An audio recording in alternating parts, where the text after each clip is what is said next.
News bell network మీడియాకు స్వాగతం. Supreme court ఇచ్చిన తీర్పు భారత రాజ్యాంగానికి వ్యతిరేకమైన తీర్పు. గజపతి జిల్లా పర్లాఖీముంది ఎస్సీ ఎస్టీలకు వ్యతిరేకంగా సుప్రీంకోర్టు ఇచ్చిన తీర్పు భారత రాజ్యాంగానికి వ్యతిరేకమైన తీర్పు అని రజక దళిత ఐక్యవేదిక అధ్యక్షుడు అన్నారు.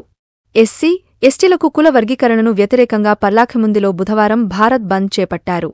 ఈ సందర్భంగా ఆయన మాట్లాడుతూ సుప్రీంకోర్టు రాజ్యాంగానికి లోబడి మాత్రమే తీర్పు తీర్చాల్సి ఉండగా రాజ్యాంగ స్ఫూర్తికి విరుద్ధంగా తీర్పు తీర్చడం రాజ్యాంగాన్ని ధిక్కరించడమేనని, ఇది షెడ్యూల్డ్ కులాలు, తెగల ఐక్యతను విచ్ఛిన్నం చేసి రాజ్యాంగం ప్రాథమిక ఆర్టికల్స్ పరిగణనలోకి తీసుకోకుండా ఎస్సీ ఎస్టీలకు క్రీమీలేయర్ ద్వారా ప్రాతినిధ్యాన్ని తొలగించడానికి వ్యతిరేకిస్తూ భారత్ బంద్కు పిలుపు ఇవ్వడం జరిగింది అని అన్నారు.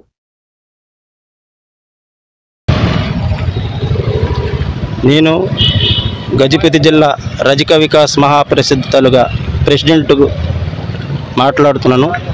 ఈరోజు యావత్ భారతదేశంలో వర్గీకరణ, ఎస్సీ ఎస్టీ రిజర్వేషన్ వర్గీకరణ కోసం భారత బంద్ చేయడానికి మా ఎస్సీ ఎస్టీ కులాలు అంతమంది ఏకమై ఈరోజు ఈ స్ట్రైక్కి భారతదేశంలో భారత బంద్ చేయడానికి హైకమాండ్ మా ఎస్సీ ఎస్టీ కమాండరు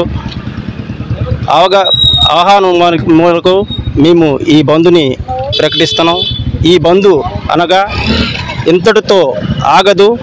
భవిష్యత్తులో ఎక్కడ చూసిన భారతదేశం పైన ఎక్కడ చూసిన అగ్ని జ్వాలలుగా కురిపిస్తామని మా డిమాండ్.